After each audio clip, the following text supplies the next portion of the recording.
لیدونکو سلامونه په دې هیله چې روغ جوړ اوسئ. نن په خپرونه کې راسره میلمه د افغانستان یو ځوان او په وطن مین سندرغاړی میرخان مقری دی چې دې ته ښه راغلاست. ستړي مه شئ. مننه، تاسو ستړي مه شئ. مننه. ویرجینیا ته په خیر راغلی. کور ودان، تاسو په خیر راغلي، تاسو مسافر یاست. او مننه، زه په چکر راغلی یم او خوشحاله یم چې تاسو وروسته له ډېر وخته ګورم. څنګه دي چکرونه څنګه روان دي؟ چکر خو ورته نه یم، کار به ورته وایم. ښه دي، ستړی شوم. څنګه کار ورته وایې؟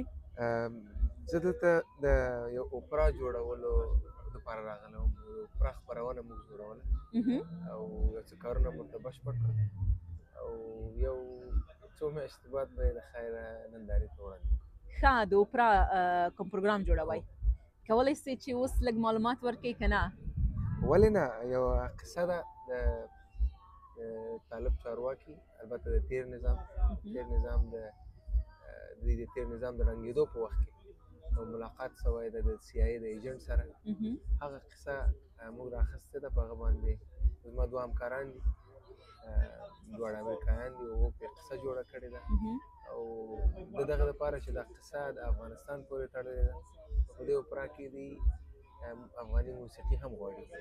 زما دنده دغه ده چې په اصطلاح اوپرا ته زه افغانۍ رنګ روح و روغن ورکړم. ښه، څومره ښه. او دا اوپرا پروګرام به په کوم ایالت کې وي د امریکا؟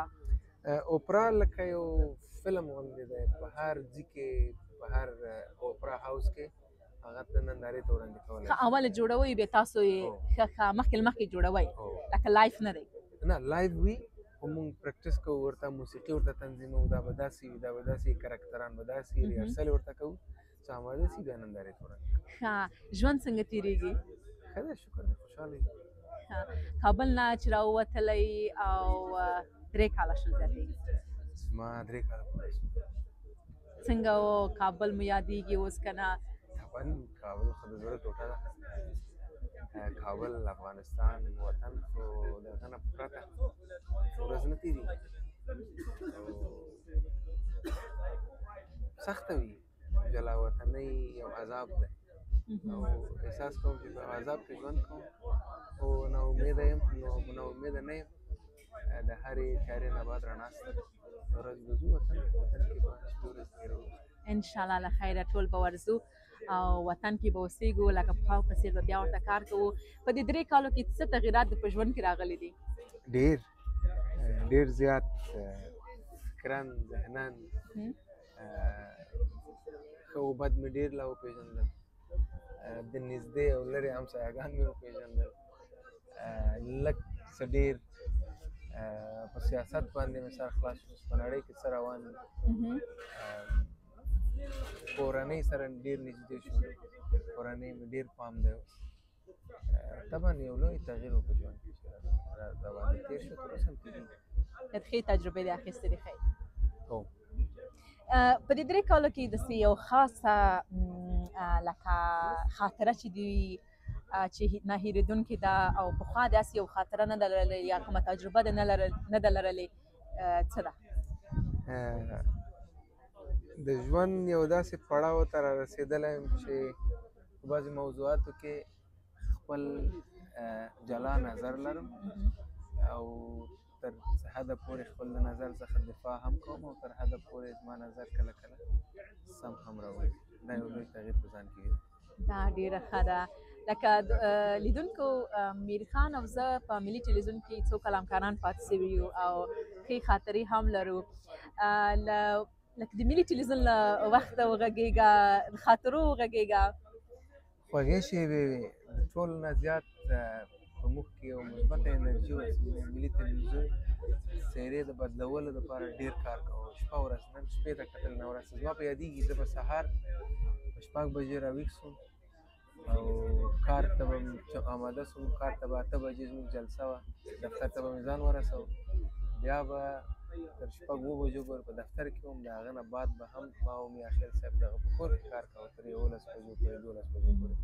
نو د شپې 15 ساعته 4 ساعته موږ خوب کوو، خو انرژي وه او کوم کارونه چې موږ کول د هغو د لیدو څخه د هغو د تاریخ اورېدو څخه به موږ خوند اخیست. نو هره شیبه هره لحظه یو خوږه خاطره ده او د هغو سره ژوند کوو. هغه سندره د پیادېږي یوه سندره تا ویلې وه لکه هغې وخت کې تاسو ریلیز کړې نه وه نه پوهېږم چې اوس به م ریلیز کړې وي که نه زما نوم پکې راغلی و نو دوستانو میرخان به ما هر وخت ځوراو په دې باندې ما ورته ویلې چې عاجل زما نوم به د دې سندرې نه لرې کوي اجازه نه لري چې دا سندره نشر کړي په یاد دې ده زما په یاد ده هغه سندره مې پرون بله ورځ په نیویارک کې شوټ کړه. څومره ښه تر اوسه پورې هغه نه وه شوټ شوې. هغه سندره به ډېر ژر نشر کړم، ویډیو مې ورته شوټ کړه پرون بله ورځ. ډېر ښه. د ملي ټلویزیون کې چې تاسو وایي او همدارنګه په کابل کې دا وروستۍ کلونو کې مخکې له سقوطه ستاسو یو لاسته راوړنه فکر کوم د سرباز د ورځې سندره وه. هغه خاطره را سره شریک کړئ کله چې تاسو دا سندره وویلې ولسمشر راغی او تاسې په غېږ کې ونیولی. هغه سندره ما نه ویلې، ما ته زه خو په ملي تلویزیون کې زما دنده دا وه چې یو د میاخیل صاحب مشاور وم او بل لویې خپرونې ما تنظیمولې. نو ما ته وویل شول چې د سرباز د ورځې دپاره باید یو سندره ولرو. زما سره شعر آماده و، شعر مې شفیق مرید ته ولیږه، زما ډېر ګران ملګری. ما ورته ویل چې دغه کمپوز کړه او کابل ته به راشي د سرباز په ورځ به دا سندره سټیج باندې اجرا کړي. شفیق جان ډېر ښایسته کمپوز ورته جوړ کړه او ما چې ورته ویل راشه دا ووایه، وایي ته ورې ووایه ما ته راولېږه. ما په خپل غږ کې دغه کمپوز ورته وویلې ومې لېږه، وایي ته ډېر ښایسته وایې ته په خپله ولې نه وایې. ما ورته ویل زه یې ویلی نه شم، خپرونه زه جوړوم، نو هغه ورځ باندې زه مسؤلیت لرم چې خپرونه جوړه کړم. وایي نه ستا په اواز ډېره ښه ښکاري، ډېره ښه لګېږي، ته یې ووایه. او زه ولاړم دغسې خپل په زړه دا سندره مې په سټوډیو کې ثبت کړه، یوه کاپي مې میاخیل صاحب ته ولېږله، ما ویل چې دغه د سرباز د ورځې سندره ده.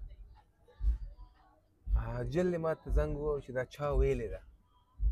ما ویل دا ما ویلې ده، اواز یې ونه پېژانده. مې نه پېژانده، حق حیران پاتې شو. وایي ډېره ښایسته دې ویلې او دا سندره زما خوښه ده. ته به د سرباز په ورځ باندې کار نه کوې، ته رخصت یې، دغه نه یو ورځ مخکې هم کار وکړه، هر شی آماده کړه، ستا په ځای به بل څوک خپرونه مخې ته وړي، ته به په هغه ورځ موږ مېلمه یې او دا سندره به وایې. او په هغه ورځ ډېر خوشحاله وم ځکه چې زما البته اوله سندره وه په افغانستان کې چې ما سربازانو لپاره ویلې او په داسې یو لوی محفل کې مې ویل. بې انتها زیات خوشحاله وم او سندره مې په سټیج وویلې. ټول نه زیات دغه ته خوشحاله وم چې سربازانو راته ما چې سندره ویلې، ما خو ټول سربازان لیدل، په سترګو کې د وطن مینه او د وطن دپاره هغه جوش جذبه ما ته له ورایه ښکاره کېده. هغه صحنه زما هېڅ وخت نه هېرېږي. واقعا چې ډېره ښه سندره دې ویلې ده، موږ ډېره خوښه شوه، د ډېرو هېوادوالو خوښه شوله. دوستانو اکثره تاسو پوهېږئ چې میرخان زموږ د هېواد د نامتو او داسې ویلی شو چې نه تکرارېدونکي سندرغاړي عبدالله مقري صاحب زوی دی. زه غواړم چې ستاسو د پلارجان په هکله پوښتنه وکړم چې مخکې له دې نه چې دا سندره تاسو ووایئ ستاسو او د پلارجان اړیکه څنګه وه او کله چې دا سندره تاسو وویله بیا اړیکه مو څنګه وه؟ لکه تغییرات پکې راغلل که نه؟ تاسو د هنري اړیکې وایئ؟ بلکل هنري اړیکې، شخصي اړیکې نه، هنري اړیکې. زما او پلار په منځ کې ډېره انډیوالي وه د پخوا څخه، ځکه ما کار کوو، په اصطلاح لږ لږ به دی ډاډه و چې دغه یو څوک شته کور کې زما سره، زه بېغمه یم، یعنې یو څه انډیوالي مو خبرې به هم کولې، خو زما د موسیقي په خلاف ما ته ویل چې موسیقي مه کوه. لکه ولې؟ دلیل یې څه و؟ وایي پښتانه افغانان نه پوهېږي، دوی ته څه په قدر یې نه پوهېږي، قدر یې نه پوهېږي او بل په پیغام باندې نه پوهېږي. خپل مثال به یې راکوو، وایي زه 40 کاله کېږي دوی ته نصیحت کوم، وایي دوی وایي چې مقرر شئ سندرې وایي. زما ټول نصیحتونه په سندرو باندې بدل کړل. وایي خبره نه اوري، په خبره نه پوهېږي، نو ته څه ځان ستړی کوې ورته؟ ما څه وکړل؟ زما په خبره دوی پوه شول، هماغه بدامني، هماغه جنګونه، هماغه سقوط، هماغه جنجال هر وارې کېږي، هر وارې افغانستان جارو کېږي، بیا بېرته له سره جوړېږي، بیا جارو کېږي.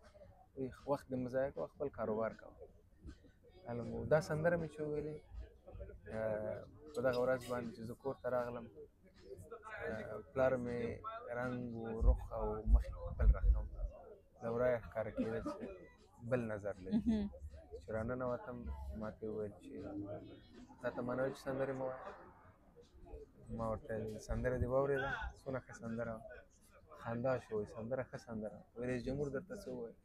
ویل رئیس جمهور راته ویل چې د نر سړي زوی او نر یې ته هم آفرین همدغسې سندرې وایه موږ در سره ولاړ. بیا یې خپل په غېږ کې ونیولم په مخ یې ښکل کړم وایي چې رئیس جمهور درته راپاڅېد اوس ته زما زوی شو اوس ته زما زوی. او بیا یې ماته وویل چې نن د بعد اجازه درکوم خو ملي سندرې به وایې هغه څه به وایې چې د وطنوالو زړه درد پکې وي هغه څه به وایې چې د وطن مینه پکې له ورایه ښکاري او سپکې سندرې به نه وایې. بیا زه خفه کېږم. لکه زما بله پوښتنه هم دا وه ستاسو وروستۍ سندرې ټولې لکه ملي سندرې دي د وطن سندرې دي لکه وی ګران دی وطن دا هېواد د مېړنو ځوانانو کور دی کابل ته مو چې یوه سندره کړې ده یو بله سندره چې ده یعنې ټولې وطني سندرې ته مو مخه کړې ده علت یې همدا دی؟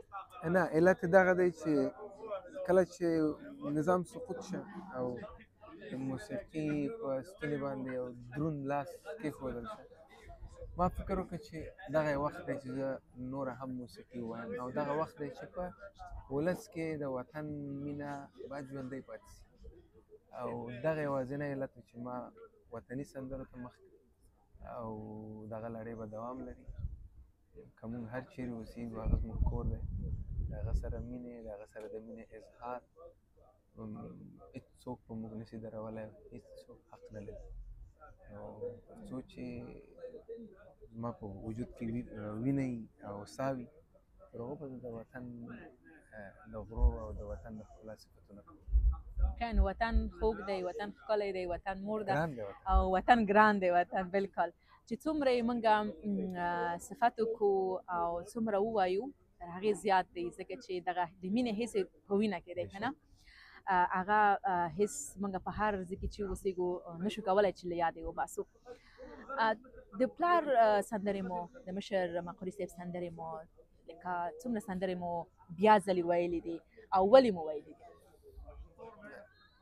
د سرباز سندره چې ما وویلې نو بیا ما ته د چارو ادارو نه یو ټلیفون راغی چې ته ولې راشم. زه ولاړم دوی ما ته وویل چې ته باید ملي سندرو یو البوم جوړ د رئیس جمهور د خوا نه ورته ویل شوي وو په دې کې دولت در سره مرسته کوي څه جوړې کړي. ما دغه ټول بشپړ پروجیکټ ما ویل چې دا زه نه کوم زما د پلار دپاره یې کوم هغه به د ملي سندرې ووایي او دوی ډېر په خوشحالۍ دا خبره زما پیشنهاد ومنه زما سره یې قبوله کړه. بیا زه ولاړم پلار ته یې ما چې تاسو خپلې زړې 10-12 سندرې ما ته لیست کړئ دا به له سره وایاست او دا سندرې چې زه اوس نشروم د هغه نامکمل شوي کار دپاره یې کوم چې پلار مې ونه توانېده چې دغه سندرې ثبت کړي او نشر کړي هغه خو خدای دې وبخښي وفات شو او هغه لیست له ما سره شته زه غواړم چې هغه ارمان خدای دې وبخښي. د میرخان لپاره موسیقي یعنې څه؟ مینه د روح سکون البته د هر چا دپاره ده خو زما دپاره یو څه ډېر د انتها مینه لرم د موسیقي سره د موسیقي د حالاتو سره د موسیقي غږونو سره مختلفو غږونو سره زه فکر کوم موسیقي نه پرته به زما ژوند بې انتها نیمګړی وي. او که راشو ستاسو شخصي ژوند ته او د شخصي ژوند په هکله هم پوښتنه وکړمه شخصي ژوند کې کولی شم که نه؟ نه لرې کړې بیا خلک زما په ښځو پسې ګرځي. اوکې میرخان د کور په کارونو کې څنګه دی؟ د کور کارونه کوئ که نه؟ زده مو دي؟ ډېر مثلا څه؟ کور کې راته وایي زما ورېندار په اول وار چې نوی واده کړی و زما ورېندار یې نو زه یو څه کالي په تشناب کې پراته وو او اخوا دېخوا دا مې راټول کړل ماشین کې مې واچول پوډر مې واچو هغه وارخطا شو څه کوې؟ ویل کالي پرېمینځم. وایي نه دا کار ستا نه ده. ما ورته وخندل ما دا عادي دی کالي پرېمینځلی شم کور جارو کولی شم لوښي پرېمینځلی شم پخلی کولی شم. لکه ډېری نارینهونه چې پوښتنه وکړي چې څه کوم کار کوئ چې په کور کې یو چې پخلی کولی شم. ښه پخلی کې څه کوئ؟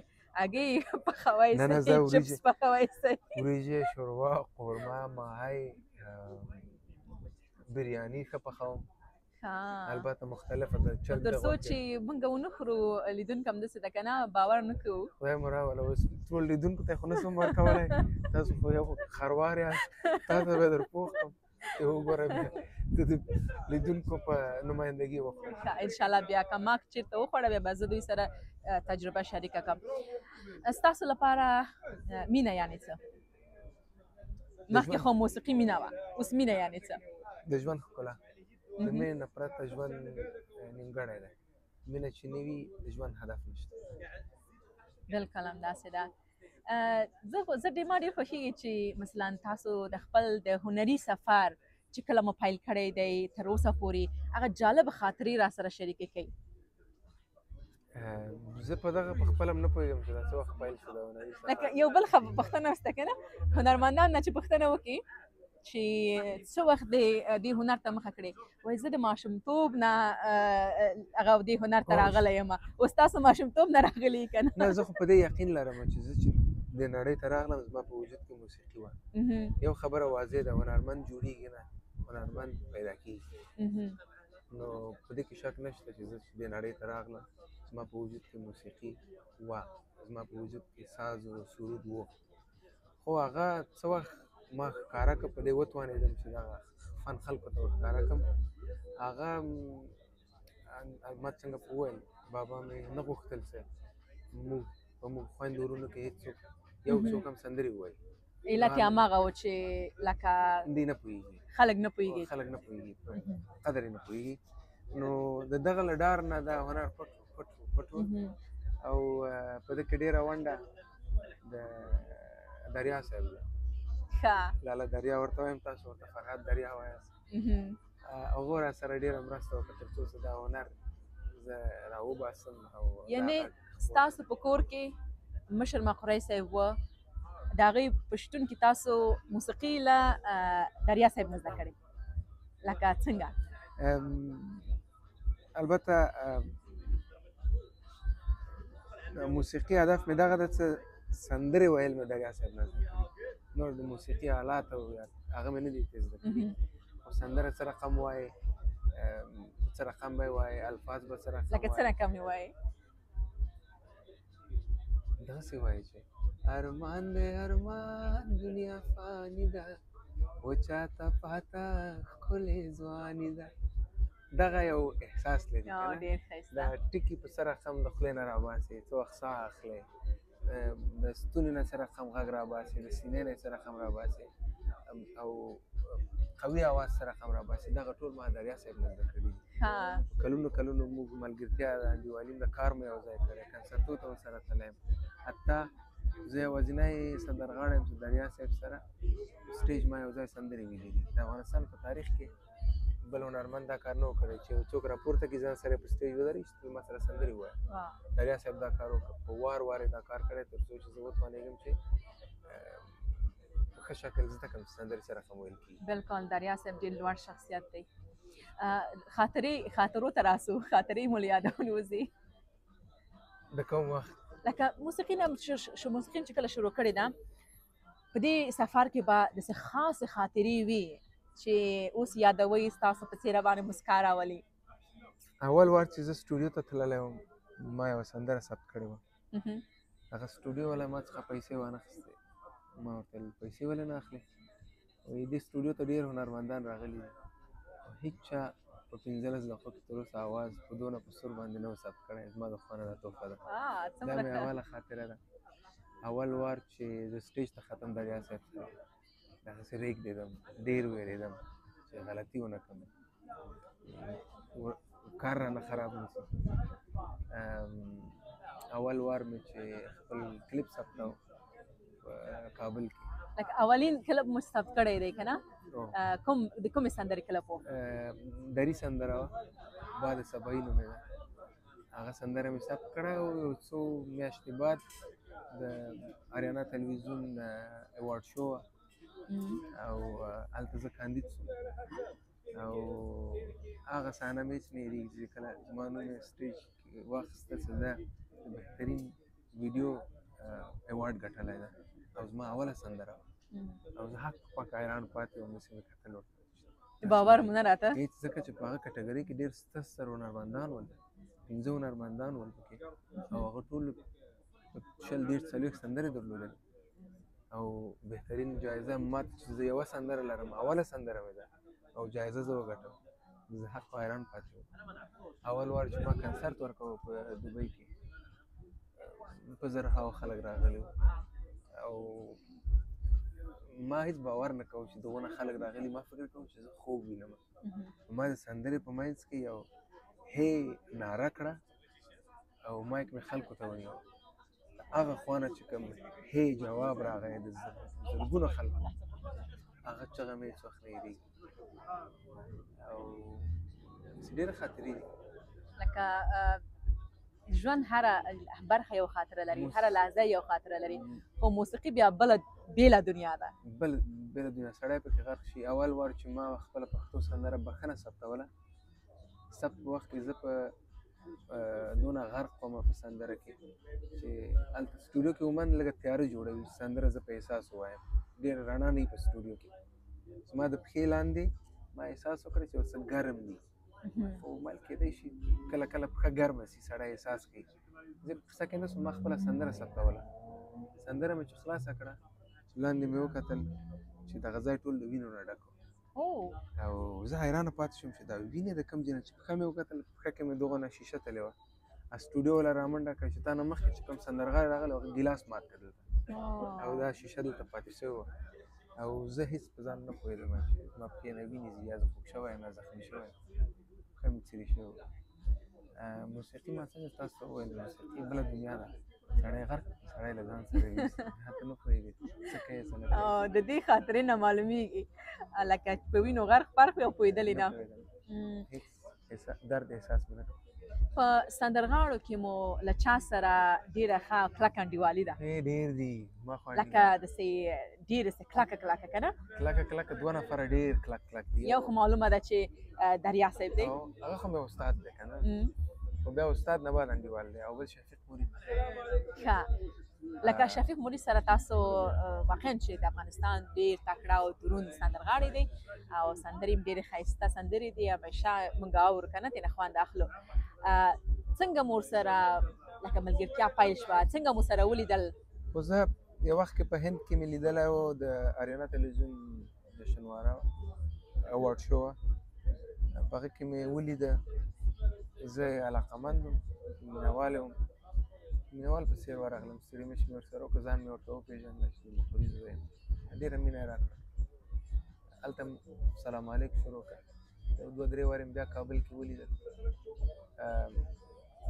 وروسته سقوط شو هر څه ډډې وډې شول مهاجر شو بیا د سره مسافر شو مهاجر شو او د ژوند ډېرې ترخیاتمن تاسو به هم لیدلي موږ هم هماغسې ولیدلې خو د ژوند په هغه ترخو ورځو کې چې هېڅ دوست هېڅ انډیوال هېڅوک نه ښکاره کېدل شفیق مرید راپاڅېده او زه د یو ژور کوهي نه لکه یو نر غوندې راپورته کړم او د مځکې په سر یې ودرولم او دا د هغه د رښتینې انډیوالي یو مثال و چې زه به هېڅ وخت هېر نه کړم او زما سره ډېر رانږدې مرید صاحب چې دی شفیق مرید او بله وبښئ په پلار مې ډېر ګران و ډېر ګران و د بلال خوږه اذانه زما د پلار د خوښې سندره وه او شفیق جان ته یې مخامخ هم ویلي وو چې دا سندره مې ډېره خوښېږي او ما ته یې بیا وویل چې په انډیوالانو کې دی هغه شفیق مرید ډېر ښه هلک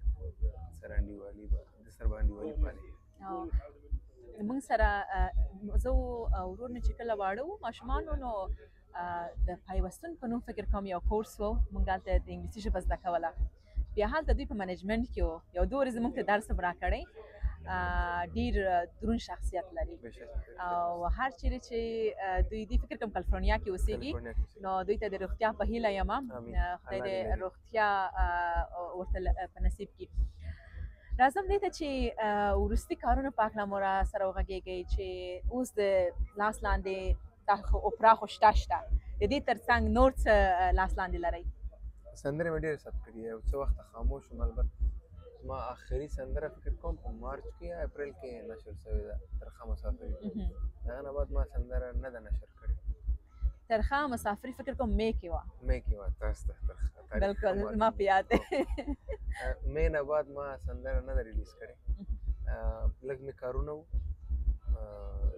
هغو باندې بوخت وم ځکه چې اول به پیسې ګټې بیا به مصرفوي که نه زما خو یو طرفه مصرف ده پیدا کوم یې بل چیرې په موسیقي مصرفوم له کوم ځای پیدا کوئ هغه کولی شئ شیر کړي که نه نو یو څه کارونه مې خلاص کړل 4-5 سندرې تقریبا 90% 95% بشپړه شوي او هغه به اوس په دا ژمي کې د خیره شا په شا شوټ کوم درته یعنې لکه تصویرونه دې ورته جوړې کړي تصویرونه مې ورته جوړ کړي اډیو هم جوړ کړي کلیوالې سندرې هم پکې شته ولسي سندرې هم پکې شته کلیوالې ولسي دواړه یو دي وطني سندرې هم پکې شته او د مینې محبت سندرې هم پکې شته تاسو خو ویلې چې د مینې سندرې مو بندي کړي دي هغه زه د مینې البته دغه ده چې زړه مات شوی یم یعنې څه وایي زخمي زړه د هغه سندرې مو بندي کړي فریاد ښه اوس راته دا ووایه چې لکه د موسیقۍ تر څنګ دا خو لکه شوق دی چې تاسو موسیقي کوئ سندرې وایئ د دې تر څنګ اصلي کار مو څه شی دی زما په انګلیسي کې څه ورته ټایټل وایي یا دنده زه د نندارتونونو تنظیم کوونکی یم او په دوبۍ کې زه د نندارتونو د تنظیمولو شرکت لرم او هلته نړیوال کلی دی د نړیوال کلي په نوم یو ستر نندارتون دی د نړۍ 26 هېواده پکې برخه اخلي او خوشبختانه هم ثواب هم خرما زما دپاره خرما یې دغه دی چې هغه زما کاروبار دی پیسې پکې ګټم او ثواب یې دغه دی چې په هغه نندارتون کې زه د افغانستان د فرهنګ موسیقي توکو د کلتور نمایندګي او تاسو فکر کوم یو څه وخت مخکې یو جایزه هم اخیستې وه پروسه کال په دغه نندارتون کې افغانستان دویم مقام وګټه اول ځل لپاره ډېر ښه دا زموږ د وطن لپاره افتخار دی بالکل د دې تر څنګ چې مثلا تاسو موسیقي له دریا صاحب ته زده کړې ده او تر ډېره حده په دې باور یم چې هغه ستاسو د خوښ سندرغاړی به هم وي او شفیق موري صاحب هم شو د دې تر څنګ د چا سندرې مو ډېرې خوښېږي چې کینې ورته واورئ لکه پخوانیو سندرغاړو کې او اوسنۍ سندرغاړو زه ډېر پخواني سندرغاړي ډېر اورم نوي هم اورم خو بیا نوي یو وار دوه وار سړی واوري خو پخواني سندرې ډېرې په وار وار اورم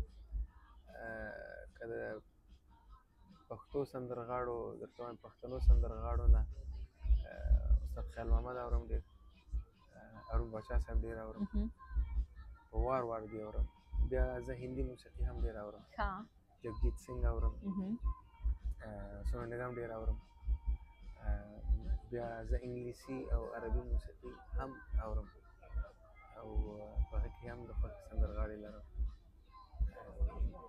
البته هر رقم ښه موسیقي چې وي که په هره ژبه وي او غوږو ته سکون ورکړي هغه موسیقي زه اورم لکه د یو ځوان سندرغاړي په صفت اوس مهال د افغانستان موسیقي کومې خواته روانه ده ما څنګه په پیل کې تاسو ته وویل د افغانستان د موسیقي په ستوني باندې یو دروند لاس ایښودل شوی او زه او دغه نور هنرمندان لکه هر چیرې چې وي زموږ افغان هنرمندان چې موسیقي دپاره کار کوي مونږ کوشش همدغه دی هڅه همدغه ده چې دغه دروند لاس لرې او خپل غږ هېڅ وخت خاموشه نه نو په جنګ په حالت کې د موسیقي هم ډېر خلک غواړي چې موسیقي هم خاموشه شي خو زه فکر نه کوم چې په موسیقي باندې څوک زورور شي ځکه د موسیقي زور هېڅوک نه لري همداسې ده مخکې ما شخصي پوښتنه ته تللی وم خو دا مې له یاده ووتل چې پوښتنه وکړمه چې څو خویندې ورونه یاستئ مونږ زما سره 15 ورونه یو 2 خویندې ډېر ښه. او مورجان او خویندورونه چېرته اوسېږي؟ دړې وړې یو نو مسافر شوي یو ټول. لکه ټول افغانان سرګردانه سوي دي. هماغسې نو زما دوه وروڼه په کالیفورنیا کې اوسېږي. ادې مې نه خو دا ګرځي را ګرځي، کله مې خور سره وي، کله زما سره وي، کله کالیفورنیا کې. مشره خور مې ایټالیا کې اوسېږي او زما یو کشر ورور او خور مې هغه له ما سره په دوبۍ کې اوسېږي. مورکۍ ځي ورځي هر چېرې چې خوښوي. او یو بل ورور مې کاناډا کې اوسېږي. ډېر ښه، ډېر ښه ده. او ستا په خویندورونو کې، ستاسو د خویندورونو کې بل چا هم د موسیقي لاره انتخاب کړې که نه یوازې تاسو؟ نور ټول بې سره دي. سر یوازې تاسو کې دی. ډېر اعلی، ډېر اعلی. نورې کوم پوښتنې پاتې چې زه وکړم ما خو له یاده وتلې. نور خو نه ټول تقریبا کور کړی وو. کرکټ راپورته راوکړی ولې کرکټ لیونی شي کرکټ کې کله د بیرغ پورته کړی، کله پوسټونه کوي کرکټرانو سره انډیوال دی. دا ته یوازینی هنرمند چې دونه کرکټ کې داخلي دی. د ډېر ښه جواب لرم. او که راشم کرکټ ته، لکه ټول افغانان کرکټ سره مینه لري او زه هم کرکټ سره ډېره مینه لرم. دوستانو باید ته وایم چې میرخان یوازې زما همکار نه دی، ښه ملګری مې هم پاتې شوی دی او ښه دوستان هم یو. همیشه د دوی ستوریان یې زه تعقیبومه. همیشه دې ګورم چې چېرته د کرکټ لوبه وي، افغانستان لوبېږي، هلته ستا پر اوږو د افغانستان بیرغ وي، رپوي او سندرې ورته وایي، اتڼ ورته کوي. خاص دلیل راته ووایه. لکه ما ډېر کم هنرمندان لیدلی دي چې ځان په کرکټ کې لکه دخیل کړي. کم نه شاید ما اولین ځل تاسو لیدلی اوسئ. اول خو زموږ د وطن نوم مې په نړۍ کې روښانه کړی ده. کرکټ لوبغاړو زموږ بیرغ یې ژوندی ساتلی ده، زموږ ملي سرود یې ژوندی ساتلی. دا خو د کرکټ لوبغاړو او د کرکټ ټیم خاص ځانګړتیاوې دي چې دا به موږ هېڅ وخت هېرې نه کړو. یو وخت کې دا تېر کال چې د ورلډ کپ مسابقې وې، لوبې وې، نو زه په تاجکستان کې هم د ویډیو شوټ دپاره تللی وم. خو بیا به هم زه هره ورځ سهار وختي 4 بجې 3 بجې راویښ شوم او کرکټ ته به ناست وم. 8-9 بجې به کرکټ خلاص، بیا به هغه نه بعد زما سترګې خلته خلته وې او ډایرکټر به راته په قار وشي، بیا ولې وختي راپاڅېدې، خو ویده شوی به یې زما ستا هغه تازه څېره په کار ده د شوټ دپاره. نو یو ورځ همدا ډایرکټر را سره ناست و، پروډیوسر هم را سره ناست و او د افغانستان او بنګلادیش مسابقه وه. ما ورته ویل چې روزه دا خلاص شي بیا وځم. او هغه ډېر هغه مونږ چې سیمي فاینل ته وتو که نه، هغه ډېر په مشکله باندې مونږ هغه میچ وګټه او بس په اخره کې ورته په ژړا شو او په کریکو مې ورته وژړل. ډایرکټر او پروډیوسر ما ته داسې وکتل، وایي که دونه علاقه ته موسیقي سره درلوده ته به اوس مایکل جکسن وې. ته غلط ځي ته راغلی، ته باید کرکټ ته ولاړ شي. سندرې ستا کار نه دی، ته باید کرکټ شروع کړی وه. نو لیونۍ مینه لرم د لوبغاړو سره، د کرکټ سره او ډېر ډېر خوشبخته یم چې کرکټ لوبغاړي تقریبا 80% زما ملګري دي شخصي. خبرې کوو، لیدل کوو، ټوکې ټقارې کوو. که ګلبدین دی، که حمید دی، ګربز دی، راشد دی، نبی دی، فاروقي دی، هر لوبغاړی چې وي. اوس د لږ په جنګ واچوم ورسره. ما ډېر ګران دي. کوم کرکټر یعنې ستا د خوښې کرکټر دی او ته ستا له نظره یا ښه بالینګ کوي او یا هم ښه بیټینګ کوي، کوم یو دی؟ هغه هلک چې اوس په انډر 14 کې لوبه کوي او سبا ته به انډر 14 کې هغه به د سبا راشد خان وي. هغه هلک زما ډېر خوښېږي. انډر 14 کې په ما ټول ګران دي. نه یو باید لکه یو خاص وي نه که نه؟ رښتیا درته ووایم که نه، زه پکې توپیر ځکه چې ګورې تاسو موږ تاسو کرکټ نږدې نه وینو. خیر انډیوالي کوئ؟ نه انډیوالي نه کوم. ګوره که یو میچ ماته راشد ګټلی، بل راته نبي ګټلی، بل راته ګربز ګټلی، بل راته ګلبدین ګټلی، بل راته ابراهیم ګټلی زه څنګه توپیر پکې وکړم بالکل یو ټیم دی او ټیم ټول د دی افغانستان د او بریا ټول د لپاره یو کار باغ ګلونه دي بالکل او هر یو خپله خوشبويي لري زه نو څوک یم چې په دې کې توپیر وکړم چې ته ښې ته بدې ما دپاره ټول د دنیا بهترین لوبغاړي دي اگر چې تا مخکې ما ته وویلې مخکې له خپرونې نه چې زمزمې به راباندې نه کوې خو زما هغه د ناشنا سندره په کابل کې یو دفعې د زمزمه کړې وه ګیتار سره محبت اول اسانه په نظر راغی که انترې دې ورته په یاد وي لږه زمزمه درنه اورو ما او مسکا جان په داسې یو خلاص ځای کې ناست وو ښه ګلان هم دي د وطن د پغمان په یاد شو اوس که غږ ډېر جګ کړم همسایګان وارخطا نه شي دا هلک لیونی شو که نه انشاءالله فکر کوم راحته ده محیط عاشقي زه په هسې رنګ پایماله کړم عاشقي زه په هسې رنګ پایماله کړم چې مې ویني هر سړی وایي اختر راغی په آخر کې مې نصیب خون ځیګر راغی محبت اول آسانه په نظر راغی په آخر کې مې نصیب خون ځیګر راغی ماشاءالله ماشاءالله ډیر ښایسته وروستیو د خپرونې وروستۍ شیبې دي نظر دی یا پیام دی لیدونکو ته او که کوم خاص پیغام د افغانستان اوسنۍ چارواکو ته هم لري نو مهرباني چارواکو سره کار نه لرم ځکه په سیاست کې زما کار نشته او که زه سیاستمدار شوم بیا دی نو خدای ما نه خلک ساتي ما د 3 کالو کې د مخکې ویلې چې په سیاست باندې نه لږ په څه ډېر سیاست پوه نه شوې او البته د همسایګانو چې څوک موږ سره ښه دي څوک بد دي زه به څه کوم که نه بالکل نور که ما سیاست شروع کړو بیا به زه ډېر خطرناک سیاستمدار شم فکر کوم سیاست نه کوم